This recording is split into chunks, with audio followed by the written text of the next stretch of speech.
பெருமருந்து கொடி ரசம் எப்படி வைக்கிறதுன்னு வீடியோக்குள்ளே போய் பார்க்கலாம் வாங்க. வணக்கம் மக்களே, வாங்க நம்ம என்ன செய்ய போகிறோம்னு பார்த்தீங்கன்னா, இது வந்து பெருமருந்து கொடின்னு சொல்லுவாங்க. இதெல்லாம் வந்து கிராமத்தில் தான் கிடைக்கும், இங்கே நம்ம பக்கம்லாம் இல்லை. இப்போ வந்து ஒரு வீட்டில் வளர்த்துருந்தாங்க, அதை நான் வாங்கிட்டு வந்தேன். ஏன்னா சளி பிடிச்சிருக்கு, உடம்பு சரியில்லைன்னா.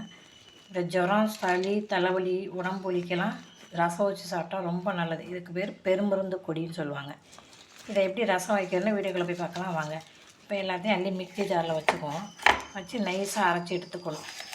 அதை கூட பாருங்கள், அரைச்சி எடுத்துக்குவோம் எல்லாத்தையும்.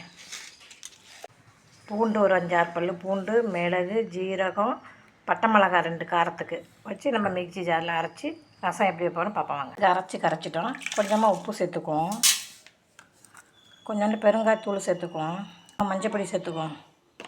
அப்படியே அடுப்பில் வச்சு எரிக்க வேண்டியதான், வேறு ஒன்றும் இல்லை. நம்ம பச்சையாக கொதிக்க வைக்க வேண்டியதான் பெருமருந்து கொடி ரசம். பெருமருந்து கொடி ரசம் கொதிக்கிது பார்த்தீங்களா, சூப்பராக எவ்வளோ வாசமாக இருக்குது பாருங்கள். இதெல்லாம் கிராமத்து பக்கம் தான் செய்வாங்க, நம்ம பக்கம்லாம் கிடைக்காது. இது இன்றைக்கி ஒருத்தவங்க வீட்டில் இருந்துட்டு கேட்டு வாங்கிட்டு வந்தேன் பாருங்கள். இப்போ வந்து இந்த ரசத்தை வந்து நம்ம வந்து டம்ளரில் ஊற்றியும் குடிக்கலாம், சாப்பிட்டு கூட சாப்பிட்லாம்.